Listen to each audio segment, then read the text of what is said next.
الرحمن الرحیم. الرحمن اس میں بھی آپ دیکھیے ال آ رہا ہے اور رحمان آ رہا ہے. تو ال کا کیا مطلب ہوتا ہے؟ خاص. الرحمن بہت رحم کرنے والا. اور رحمان کا لفظ کس سے ہے؟ را ہا میم سے. رحمت کا لفظ اردو میں بھی آپ جانتے ہیں، بولتے رہتے ہیں. ہاں؟ رحمت اللہ سبحانہ تعالیٰ کی خاص صفت ہے. صفت صفت کیا ہوتا ہے؟ وصف کیا ہوتا ہے؟ کوالٹی. کوالٹی اللہ کی کوالٹی ہے. وَرَبُّكَ الْغَنِيُّ ذُو الرَّحْمَةِ، اور تیرا رب غنی ہے، رحمت والا ہے. رحمت اس کی صفت ہے. اور رحمان کا لفظ جو ہے یہ فعلان کے وزن پر ہے. رحمان فعلان. عربی زبان میں جو لفظ فعلان کے وزن پر آتے ہیں، وزن کا مطلب یہ کہ اتنے ہی حرف ہے، وہی بولنے کا انداز ہے، تو اس میں بہت وسعت ہوتی. رحمان بہت زیادہ رحم فرمانے والا. الرحیم رحمان میں بھی رحمت کی بات آ گئی، دوبارہ پھر کیوں الرحیم کی بات ہوئی؟ دونوں میں معنی کے اعتبار سے تھوڑا سا فرق ہے. رحمان میں تو کثرت اور وسعت اور بھر جانا، کسی چیز کا زیادہ ہونا اور بھر جانا، اس کے لیے آتا ہے فعلان کا وزن. عربی میں یہ بھی ہوتا ہے، جیسے کوئی بہت غصے میں ہو تو کہتے ہیں غضبان، یعنی غصے سے بھرا ہوا اور بہت زیادہ غصے میں. اسی طرح عربی میں کہتے ہیں عطشان، بہت زیادہ پیاسا. اسی طرح جوعان، بہت زیادہ بھوکا. تو فعلان کے وزن پر جو بھی عربی میں لفظ آتے ہیں ان میں زیادتی بھی ہے اور کسی چیز کا بھرا ہوا ہونا بھی ہے، کثرت. تو اللہ سبحانہ تعالیٰ کی رحمت عام ہے. اللہ کی رحمت دو طرح کی ہے، ایک عام ہے اور ایک خاص ہے. تو رحمت عام جو ہے، جو سب کے اوپر چھائی ہوئی ہے، ہر ایک پہ چھائی ہوئی ہے دنیا میں، چاہے وہ انسان ہو، جن ہو، حیوان ہو. حتیٰ کہ حدیث میں آتا ہے کہ جنگلی جانور ہوتے ہیں نا جو اور جانوروں کو شکار کرتے، وہ اگر اپنے بچے سے ہاتھ اٹھا لیتے ہیں اور ان کو نہیں کھا جاتے تو یہ بھی اللہ ہی کی رحمت کی وجہ سے. تو اللہ نے ان کے دلوں میں رحمت ڈالی، تو وہ ہر جگہ پر اس کی رحمت ہے. یعنی ہر چیز کو گھیرا ہوا ہے جس کی وجہ سے یہ دنیا چل رہی. تو یہ سب کے لیے، چاہے کوئی مسلمان ہو، کافر ہو، مشرک ہو، منافق ہو، کوئی اچھا ہو، برا ہو، لیکن اللہ کی اس پر رحمت عام ہے. اسی وجہ سے ہم سب جی رہے ہیں، اسی وجہ سے ہم سب کھا پی رہے ہیں. اور یہ رب العالمین کے بعد اس لیے بھی کہ جو عالمین کا رب ہے، جو ہر چیز کو اون کرتا ہے، وہ اتنا بڑا ہے، وہ اگر کوئی غلطی کرے تو اس کو ایک سیکنڈ میں سزا دے سکتا ہے. لیکن اس کے باوجود وہ ان لوگوں کو جو بعض اوقات نعوذ باللہ اللہ سبحانہ تعالیٰ ہی کو برا بھلا کہہ رہے ہوتے ہیں اور اس کو ظالم بتا رہے ہوتے ہیں، اور معلوم نہیں کیا کچھ اس کے اور اس کے آیات اور اس کی کتاب اور اس کے خاص بندوں کے خلاف بولتے رہتے ہیں، لیکن اس کے باوجود وہ ان کو فوری سزا نہیں دیتا. یہ کیوں نہیں دیتا؟ کیا وہ دے نہیں سکتا؟ پکڑ نہیں سکتا؟ دے سکتا ہے، لیکن چونکہ وہ رحمان ہے اس لیے وہ ان کو چھوڑے رکھتا ہے اور ان کا وہ وقت پورا کرنے دیتا ہے. اب آپ دیکھیے دنیا میں جب انسانوں کے پاس تھوڑی سی بھی اتھارٹی آتی ہے تو کس طرح بہیو کرنے لگتے ہیں. آپ اس کو بتائے گا کس طرح بہیو کرتے؟ اتھارٹی کے مختلف درجے ہوتے ہیں نا، کسی کے پاس تھوڑی ہوتی، کسی کے پاس اس سے زیادہ، کسی کے پاس بہت ہی زیادہ. ماں کے پاس اتھارٹی سارا دن بچوں کو ڈانٹ ڈپٹ کرتی رہتی. اور دنیا میں آپ دیکھیں اتھارٹی کی مثالیں، مثلاً دنیا میں مختلف جو ممالک ہیں ان میں ہر طرح کے ہیں، کوئی تھرڈ ورلڈ ہے، کوئی اس سے اوپر ہے، کوئی اپریشن اینڈ پرائڈ.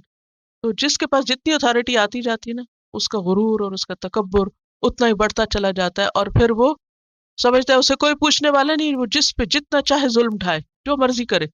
ایسا ہوتا ہے نا. اور بعض اوقات وہ یہ نہیں دیکھتے کہ کس کو تکلیف ہوگی اور کس کو آرام ہوگا اور کس کے ساتھ ظلم ہوگا اور کس کے ساتھ انصاف ہوگا، وہ جو چاہے کرتے ہیں. لیکن اللہ سبحانہ تعالیٰ ایسا نہیں کرتا.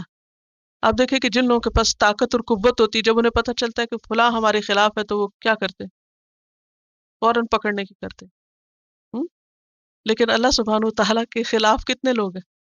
دنیا بھری پڑی ہے ایسے لوگوں سے جو اللہ کو مانتے ہی نہیں، یا اس کے ساتھ شرک کرتے ہیں، یا اس کا حق نہیں دیتے، یا اس کی اطاعت نہیں کرتے، لیکن اس کے باوجود وہ کیا کر رہا ہے؟ ان کو کھانے پینے دے رہا ہے یا نہیں؟ ہاں؟ فائدہ اٹھانے دے رہا ہے، ہنسنے دے رہا ہے، بھاگ رہے ہیں، دوڑ رہے ہیں، دنیا پہ اپنی مرضیاں منمانیاں کر رہے ہیں. یہ کیوں ہے؟ اس لیے کہ وہ رحمان ہے. لیکن اس سب کی ایک لمٹ اور حد ہے. تو اس کی اب ایک اور قسم کی رحمت ہے، اور وہ ہے خاص، اسپیشل، خاص رحمت. اور اس کے لیے یہاں لفظ آیا ہے الرحیم، جو فعیل کے وزن پر ہے. اور رحیم کا مطلب ہوتا ہے بار بار اور مسلسل رحمت کرنا، ہمیشہ رحمت کرنا. اور یہ ہمیشہ کی رحمت پھر اس کے صرف فرما بردار بندوں کے لیے ہوگی. اللہ سبحانہ و تعالیٰ کی رحمت کے 100 حصے، جس میں سے ایک صرف دنیا میں ہے اور 99 قیامت کے دن.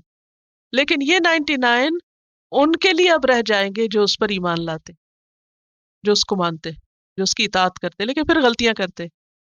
تو وہ اپنی رحمت کے ساتھ ان کو معاف کرے گا، اور باوجود اس کے کہ ان کے اندر غلطیاں ہوں گی، پھر بھی ان کو معاف کر کے ان کو جنت میں داخل کرے گا. تو یہ ہوتا ہے الرحیم. تو کیا فرق ہے دونوں میں؟ دونوں کے اندر آپ دیکھیں روٹ ایک ہی ہے، را ہا میم ایک ہی ہے نا. کیا کیا باتیں پتہ چلی؟ نمبر 1 کہ رحمت اللہ کی صفت. نمبر 2 رحمت کی 2 قسمیں، رحمت خاص اور رحمت عام. نمبر 3 رحمت کے 100 حصے، ایک دنیا میں 99 آخرت. نمبر 4 اس کی رحمت دنیا میں سب کے لیے عام ہے، لیکن قیامت کے دن کس کے لیے خاص ہوگی؟ ایمان والوں کے لیے. تو الرحیم وہ مسلسل رحم کرتا رہے گا آخر تک، کس پر؟ ایمان والوں پر. اللہ کی تعریف کیوں؟ کیونکہ وہ مالک کائنات ہونے کے باوجود بے حد مہربان ہے. سمجھ آ گئی الرحمن الرحیم کی؟ اب آپ بتائیے. نمبر 1 رحمت اللہ کی صفت. رحمت کی 2 قسمیں، کون کون سی؟ خاص اور عام. 100 حصے، ایک دنیا میں اور 99 آخرت. پھر دنیا میں اس کی رحمت سب کے لیے، فعیل کے وزن پر، فاعین یا لام فعیل. جیسے کریم. آئی نو کہ اٹس قبل از وقت اور ٹو ارلی کہ اس طرح کی باتیں میں آپ سے کروں، لیکن بات یہ ہے کہ اس کے بغیر پھر وہ غور و فکر ہو نہیں سکتا. اور اتنے لفظ آپ کو آتے بھی ہیں، مثلا کریم آتا ہے، سب کو معلوم ہے نا کریم لفظ. عظیم، کوئی اور لفظ بتائیے فعیل کے وزن پر. آپ پڑھتے ہیں شاعری؟ اوکے. شعر جب پڑھتے ہیں تو اس کے آخر میں کیا ہوتا ہے؟ رائم ہوتی ہے نا، وزن ہوتا ہے نا، وزن. بس وہی وزن ہے یہ شعر کا وزن. شعر کب بنتا ہے؟ جب اس کے آخری لفظ ایک جیسے ہوتے ہیں. لیکن اردو میں آپ دیکھیے وہ بس ایسے تکہ بندی سے ایک ایک جیسے لفظ لگا لیتے ہیں، ان کے میننگ میں وہ سملیرٹی نہیں ہوتی. عربی میں جب وزن آتا ہے تو میننگ کی سملیرٹی بھی آتی ہے. اب اس میں آپ دیکھیے کہ جیسے رحیم کی طرح اگر عظیم ہے، کریم ہے، حکیم ہے، عزیز ہے، لطیف ہے، کتنی صفات ہے اللہ سبحانہ و تعالیٰ کی، وہ سب اسی کے اوپر ہے. اور جب اس وزن پہ کوئی چیز آتی ہے تو اس میں تسلسل کا معنی آ جاتا ہے، ہمیشہ مسلسل. لطف آتا ہے یا نہیں ایسے پڑھنے میں؟ اب جیسے اللہ کی صفت کریم ہے، کرم کرنے والا ہے، یہ نہیں ایک دفعہ کیا اور پھر بھول گئے. کیا ہے اس میں؟ تسلسل. کسی چیز میں ہمیشگی ہونا اچھی بات ہے یا نہیں؟ اچھی بات ہے نا. مثلا انسانوں کے اندر صفات ہوتی ہیں، انسانوں کی کوالٹیز ہوتی ہیں. اچھا کچھ کوالٹیز ہوتی ہیں صرف ٹائملی، تھوڑی دیر کے لیے، کنٹینیوٹی نہیں ہوتی، کنسسٹنسی نہیں ہوتی. اچھا کبھی اسمائل کیے کہیں تو کر لیا اور گھر جا کے موڈ آف کر لیا، کوئی تسلسل نہیں. ہاں اسی طرح اور اچھی اچھی صفات، یہی تو بڑے نرمی سے بات کرے اور تھوڑی دیر کے بعد فرعون بن گئے. تسلسل نہیں ہے نا، کہیں نیچے گرے کہیں اوپر چڑھ گئے. اور کبھی تو خوب کام کیا اور کبھی کچھ بھی نہ کیا، کوئی تسلسل نہیں. ایک دن خوب کھا لیا، اگلے دن کچھ بھی نہ کھایا، کوئی تسلسل نہیں، کوئی ہمیشگی نہیں، کوئی کنسسٹنسی نہیں. اچھا اس کا نقصان کیا ہوتا ہے؟ یہ نقص ہے، عیب ہے، اور یہ بندوں میں ہے، اللہ میں نہیں ہے۔ اللہ ان سارے عیبوں سے پاک ہے، اللہ سارے عیبوں سے پاک ہے۔ سمجھ آ گئی؟ جو ہم کہتے ہیں نا مستقل مزاج ہونا، وہ کیا ہوتا ہے؟ کچھ لوگ بہت مستقل مزاج ہوتے ہیں، جو کام شروع کرتے ہیں پورا کر کے دم لیتے ہیں۔ اور جتنے بھی دنیا کے کامیاب لوگ ہیں جن کو آپ سکسیسفل پیپل کہتے ہیں، پروفیشنل، ان کے اندر یہ کوالٹی پائی جاتی، ان کے درجے کی، کہ جو شروع کرتے ہیں مکمل کرتے، ادھورا نہیں چھوڑتے، تھوڑا تھوڑا کرتے ہیں، مسلسل کرتے ہیں، لانگ ٹرم کام کرتے ہیں۔ اور اس کے برعکس ناکام لوگوں کی صفت کیا ہوتی؟ وہ جو ایک ریس کی کہانی پڑھتے ہیں بچپن سے، اس میں بھی اصل میں تو اسٹیڈ فاسٹنس کی بات ہے نا، کہ کچھوا جو تھا وہ چلتا رہا، خواہ وہ تھوڑا تھوڑا چلتا رہا، اور خرگوش جو تھا وہ چھلانگے لگا کے سو گیا۔ حالانکہ خرگوش کا چھلانگے لگانا بڑا دل خوش کرتا ہے، مگر کامیابی کس کو ہوئی؟ کچھوے کو۔ اس میں ہمارے لیے بہت بڑا سبق ہے۔ جیسے اب قرآن پاک آپ نے شروع کیا نا، تو یہ نہیں کہ ایک دو دن تو بہت جذبے جوش سے آنا، اس کے بعد بند کر کے رکھ، نہیں، اس کو تھوڑا تھوڑا تھوڑا مگر کمپلیٹ کرنا انشاءاللہ۔ تو رحیم کیا آپ سمجھ آ گیا؟ ہم؟ رحم مسلسل، تسلسل کے ساتھ، اینڈ تک۔ اچھا، رب کے اندر بھی کیا ہے؟ یہ سب اللہ کی صفات ہیں۔ الحمدللہ ہم نے کہہ دیا نا، تو مین جو ہمارا فوکس ہے وہ اللہ پر ہے، اور اس کی پہلی صفت ہے کہ وہ رب ہے، دوسری صفت ہے الرحمن ہے، تیسری صفت ہے الرحیم ہے۔ اب الرحمن الرحیم ہے اور رب ہے وہ، تو ہر ایک کے اندر ایک الگ ہی کوالٹی۔ رحمان میں ایک اور چیز ہے، رحمان کا لفظ بھرتے منہ بھر جاتا ہے، رحمان، بہت کثرت کا تصور آتا ہے۔ لیکن رحیم میں اس طرح بہت بڑا ہونے کا تو نہیں آتا، مگر اس میں کنٹینیوٹی کا آتا ہے، تو اس کی ہر شان نرالی۔